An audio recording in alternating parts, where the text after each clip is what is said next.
that make it the single most proven 4x4 vehicle ever built, or does something else take that title? The Jeep won the war. America told that story so many times, for so long, that the rest of the world stopped arguing.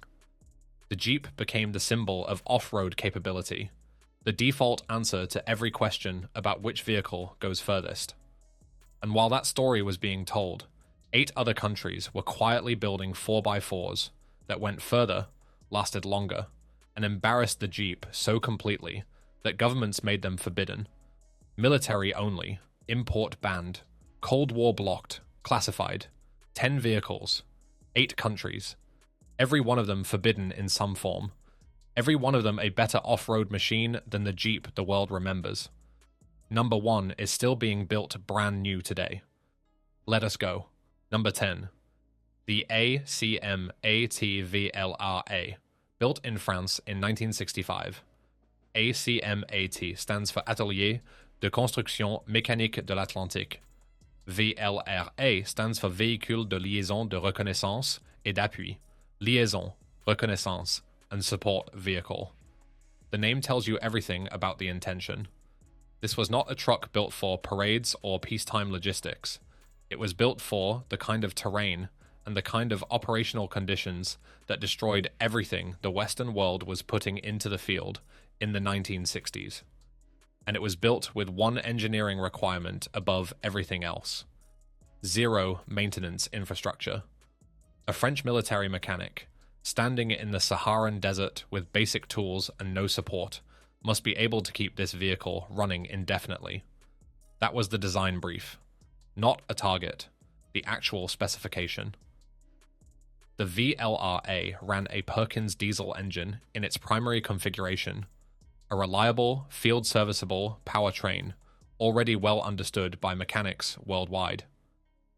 The body was built from fiberglass, which kept the weight down and eliminated the rust problem that destroyed conventional military vehicles in humid jungle and coastal environments. Full 4x4 with a 2-speed transfer case gave it genuine low-range capability across every terrain type the French military operated in. And the French military operated in a lot of terrain types: the Sahara, sub-Saharan Africa, the jungles of former French Indochina, mountain ranges across North Africa and the Middle East. Here is what the VLRA did that the Jeep could not match. The Jeep required a support infrastructure to keep running in extended operations, spare parts, trained mechanics, resupply chains. The VLRA was specifically engineered so that none of that was necessary. It went where Jeeps went, and then kept going after the Jeeps had stopped.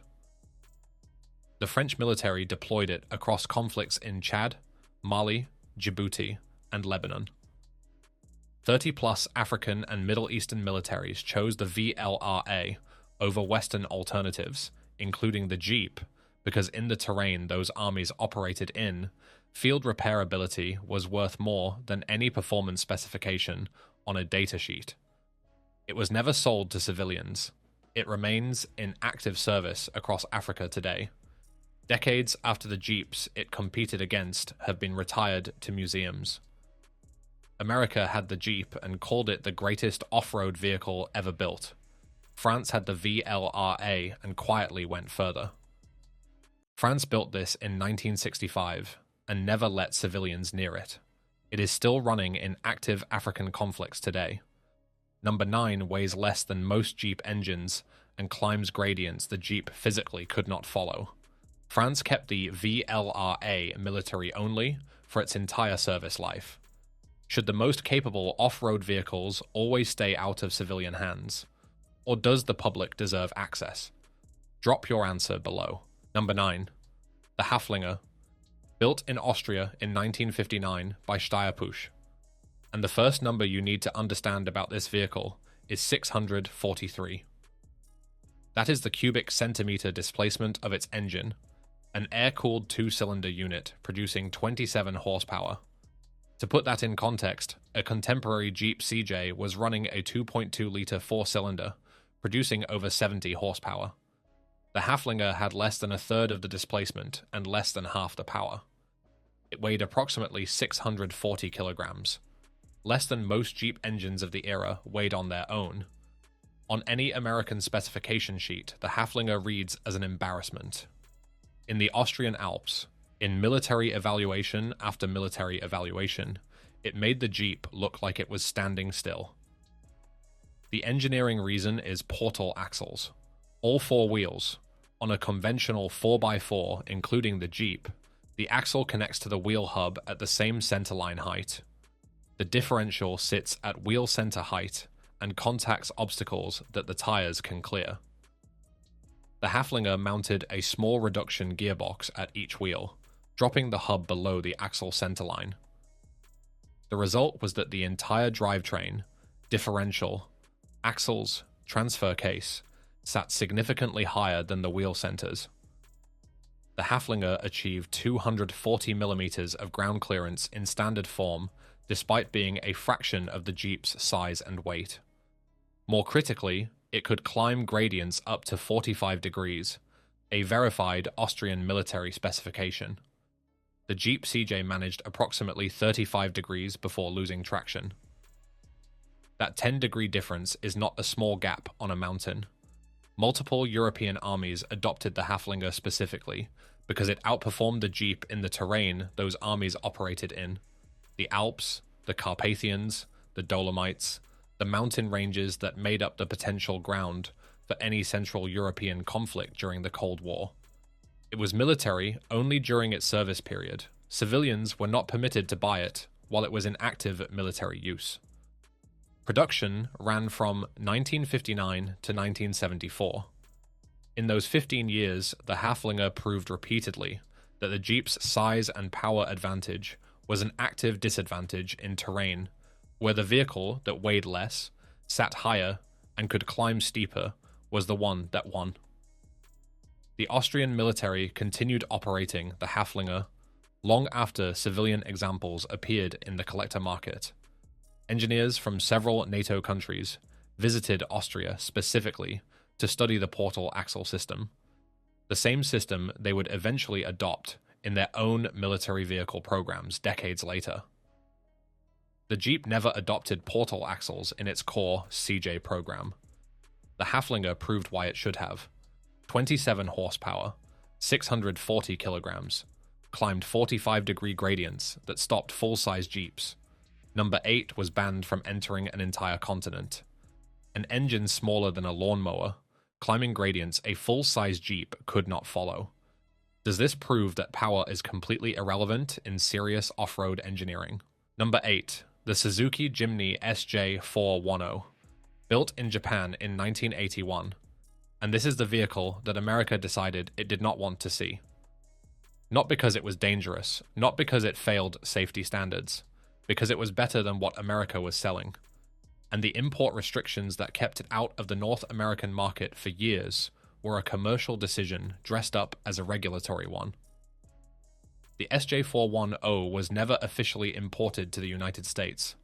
Americans were forbidden from buying it new, and the vehicle it would have competed directly against, the Jeep CJ7, was discontinued in 1986 after a rollover controversy that became one of the most expensive liability cases in American automotive history. The Jimny lineage is still in production in 2026. Every Jeep CJ from 1981 is gone. The SJ410 ran a 1.0-liter F10A four-cylinder engine, producing approximately 45 horsepower.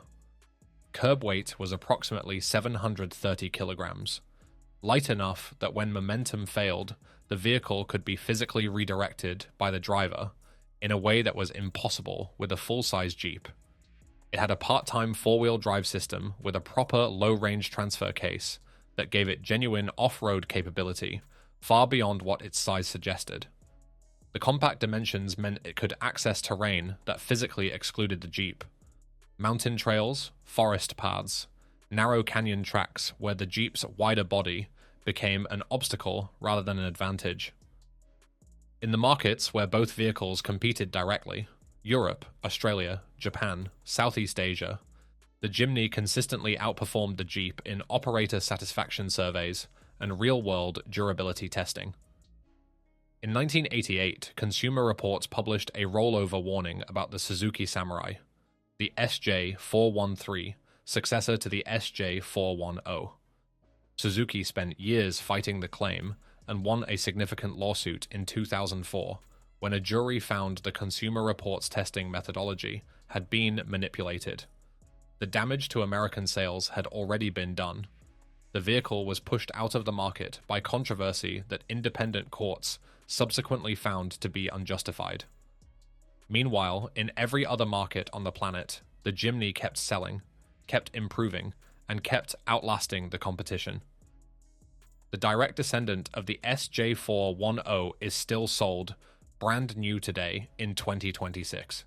The Jeep it competed against in 1981 has been gone for 40 years, banned from the US market. Its successor won a lawsuit proving the ban was based on manipulated testing. Number 7 finished top 10 at Paris-Dakar against machines worth 10 times its price. Suzuki won a lawsuit in 2004 proving the Consumer Reports rollover testing was manipulated.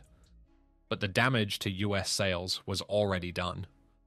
Was this the most effective way to kill a competitor the American industry was afraid of? Number 7. The Lada Niva, VAZ2121, Soviet Union, 1977. And this is the vehicle that the Western automotive press laughed at when it launched. Cheap Soviet build quality, tiny 1.6-liter engine, Iron Curtain construction standards. The Range Rover had launched 5 years earlier and was establishing itself as the benchmark for serious all-terrain capability, combined with any level of refinement.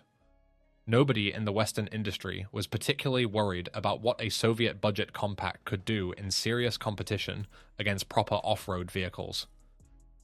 In 1983, the Western automotive press stopped laughing. It happened at the finish line of the Paris-Dakar rally. The Niva ran a 1.6-liter single overhead cam engine producing 64 horsepower, figures that no American truck journalist took seriously in 1977. What they missed was the engineering underneath. Permanent all-wheel drive with a center differential. Not a part-time system engaged manually on rough sections, but a full-time system driving all 4 wheels continuously in all conditions. The Jeep CJ had no center differential. It used a part-time system that could only be engaged on loose surfaces without damaging the drivetrain.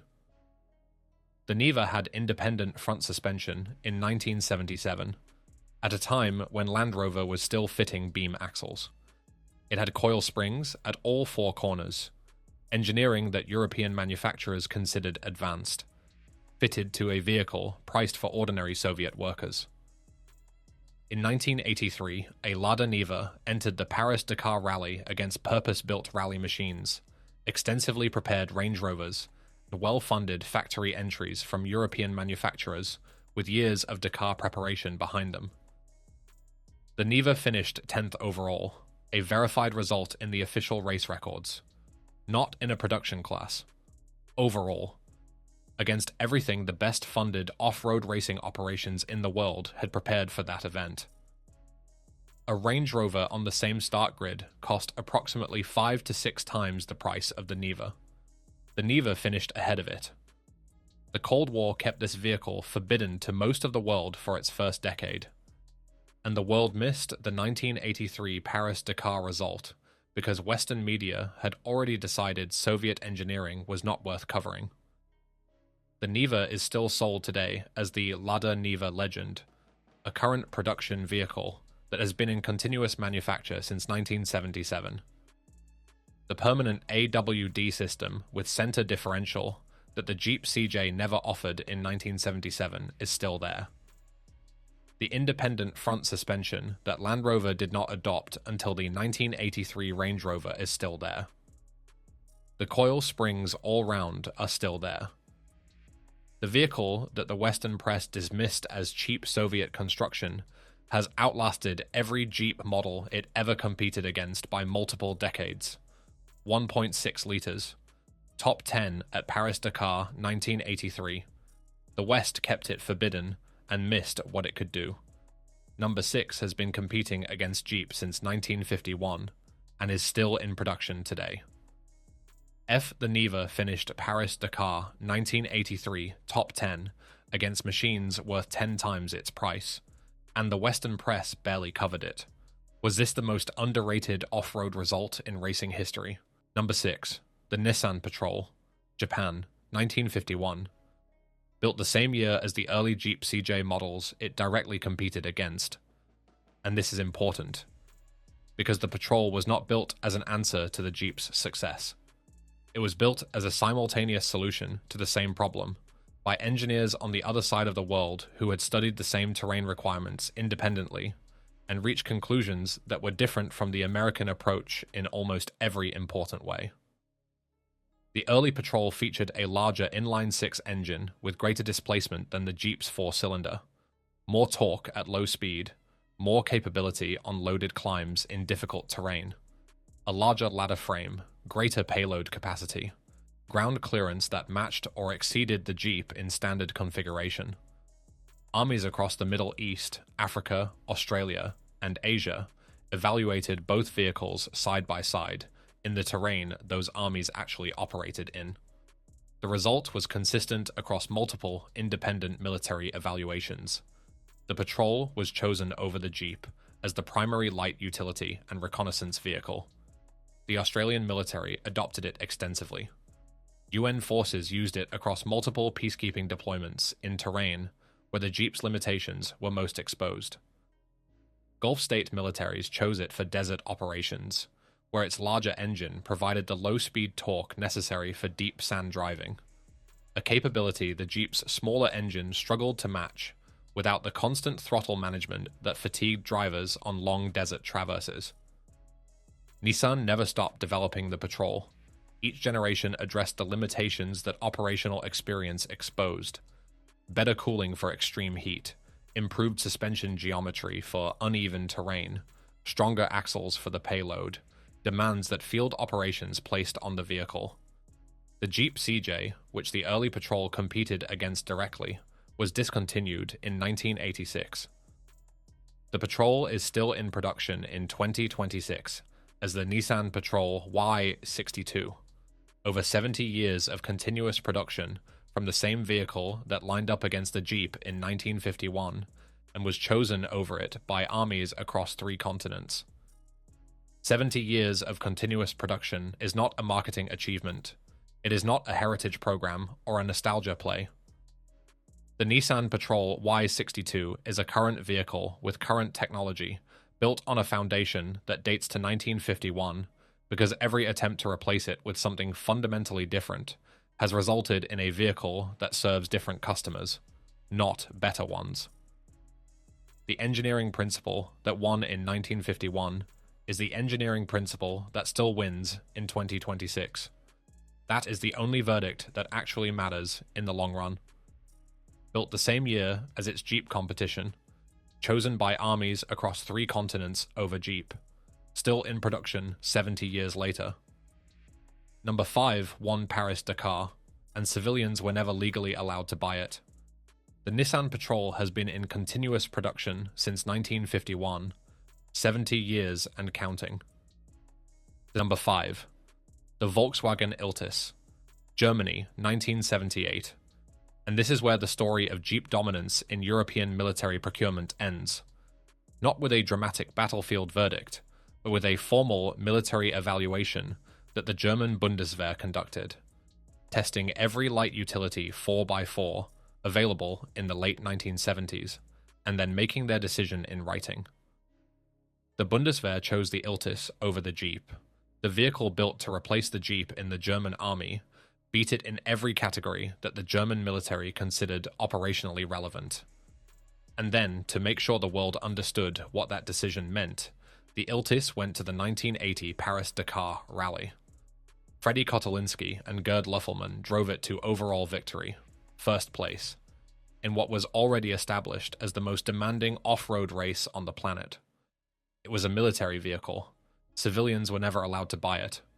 The Iltis ran a 1.7-liter Audi/Volkswagen 4-cylinder engine producing 75 horsepower. Its most significant engineering feature was a front-wheel drive, bias AWD system, unique in military 4x4 design at the time, decades ahead of the traction management systems that would eventually become standard in civilian AWD vehicles. Under normal conditions, the Iltis ran primarily on front-wheel drive, with the rear axle engaged as needed. This gave it handling characteristics that made it significantly faster and more controllable in mixed terrain conditions than the Jeep's conventional four-wheel drive system, which required the driver to disengage four-wheel drive on hard surfaces to avoid drivetrain bind and tire scrub. The Iltis system was simply better. The Bundeswehr evaluation confirmed it. The Paris-Dakar result confirmed it again in front of the entire world. The Belgian and Canadian armed forces also adopted the Iltis. The Canadian military used it for over 2 decades. Production ran from 1978 to 1988. It was never made available to civilians in its primary service markets during its production run. The vehicle that replaced the Jeep in the German army won Paris-Dakar outright and was adopted by 3 NATO member militaries, remained forbidden to the public for its entire operational life. When production ended in 1988, the Iltis had done everything it was designed to do.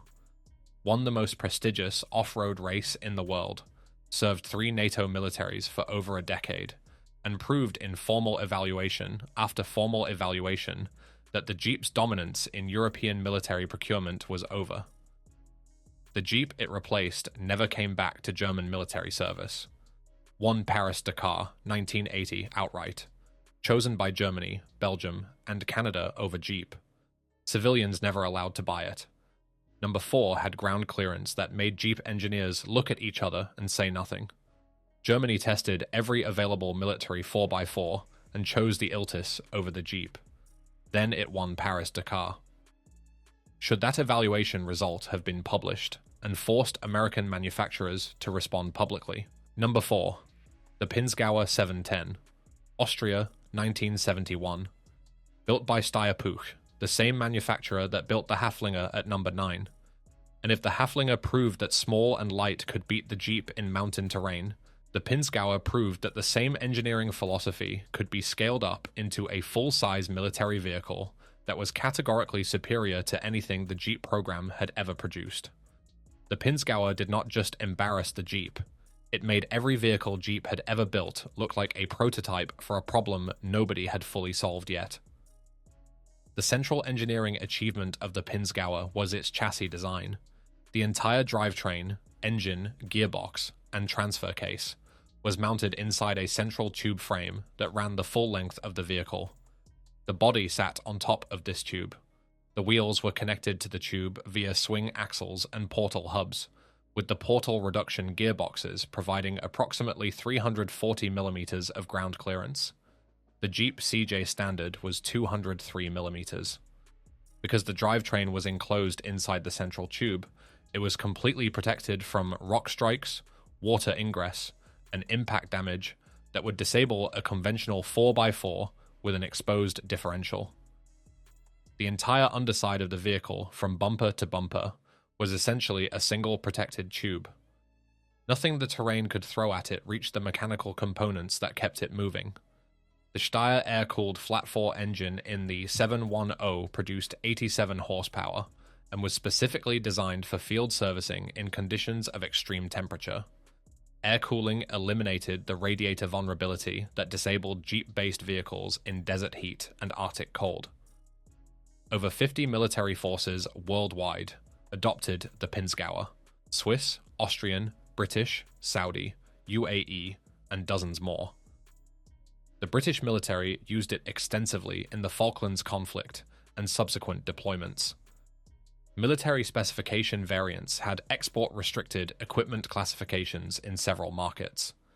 The 712 6x6 variant extended the same platform to even greater payload capacity. Today, Pinzgauer production continues under BAE systems, still used in active military service worldwide, still running the central tube architecture that made it impossible for the Jeep to compete with in 1971. The British military used Pinzgauers in the Falklands conflict, in Bosnia, and in Afghanistan.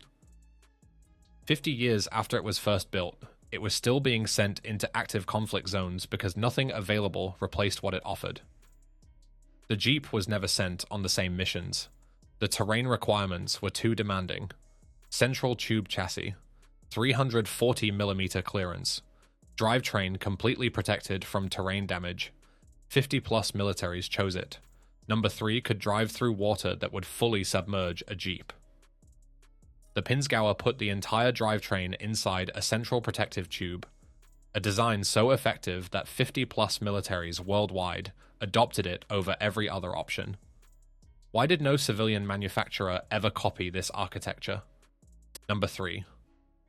The Mercedes-Benz Unimog U404, Germany, 1955. And this is the vehicle that rewrote the definition of ground clearance in a way the Jeep program never recovered from. The Jeep was designed around the assumption that ground clearance was a function of wheel size and tire diameter. You wanted more clearance, you fitted bigger tires. The Unimog U404 was designed around a fundamentally different principle: portal axles on all 4 wheels, the same technology as the Haflinger and the Pinzgauer, scaled up to a vehicle with the payload capacity and engine power of a serious military platform. The result was approximately 440mm of ground clearance in standard production form, more than double the Jeep CJ standard of 203mm, achieved without oversized tires, without suspension lifts, without any modification of any kind. The U404 was built in both civilian and military variants. The military version, designated U404S in Bundeswehr service, had classified equipment specifications in several markets and restricted export documentation for its full capability parameters. The engine options included the OM312 diesel and the M180 petrol unit, both of which provided the low-speed torque that serious off-road operation requires. The water-fording capability was extraordinary. The U404 could cross water deep enough to fully submerge a standard Jeep while continuing to operate without preparation. Standard Jeep crossing depth without snorkel preparation was approximately 500mm. The U404 crossed significantly deeper water in standard configuration.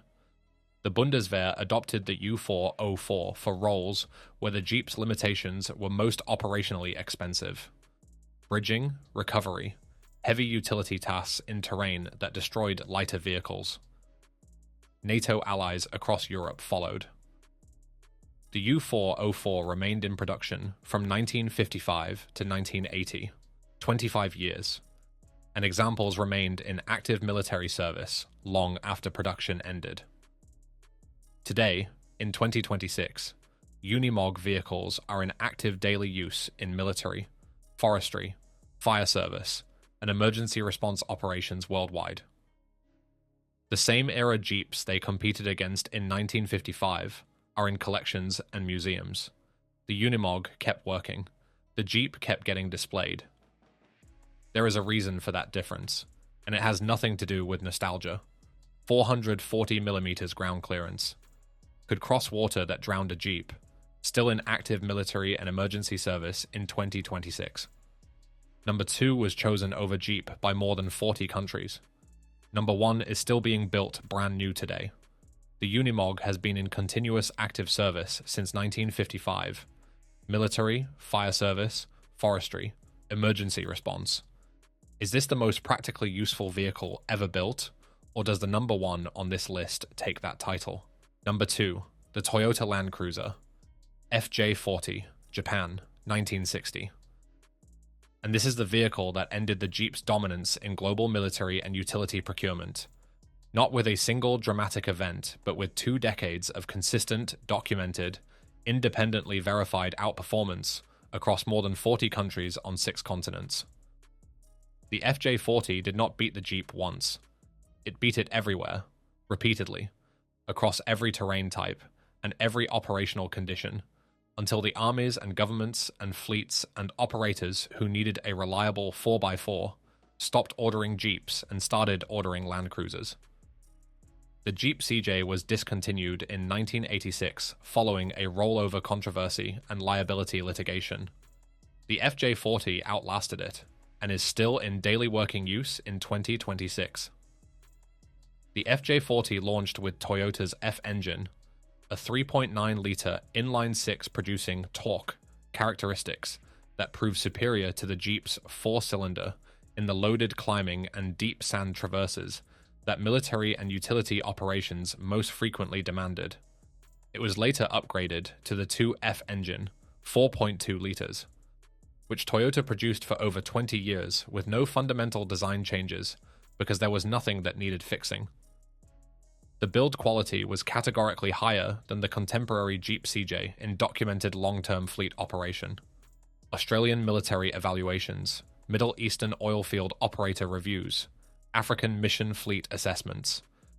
The consistent finding across independent sources was that the FJ40 required less maintenance, experienced fewer critical failures, and remained operational for longer between service intervals than the Jeep under equivalent workloads in equivalent conditions. The FJ40 was subject to import restrictions in the United States for various periods of its production run. Americans who wanted one had to navigate regulatory barriers that did not apply to domestic vehicles. The Australian military adopted it as the primary light utility 4x4, choosing it over Jeep in a direct military evaluation, a decision that was reviewed and reconfirmed across multiple procurement cycles. UN forces used it in peacekeeping operations across Africa and Asia. Gulf state militaries standardized on it for desert operations. In the markets where both vehicles competed freely and buyers chose based purely on operational performance, the FJ40 won. In the market where import restrictions applied, the Jeep survived. The FJ40 is still running today in deserts, jungles, and remote territories on 6 continents, in active daily working use, not in collections. The Jeep CJ it competed against has been gone for 40 years. 40-plus countries chose it over Jeep, still in daily working use on 6 continents in 2026. The Jeep it competed against has been gone for 40 years. Number 1 is still being built brand new today, and the West was forbidden from seeing it for decades.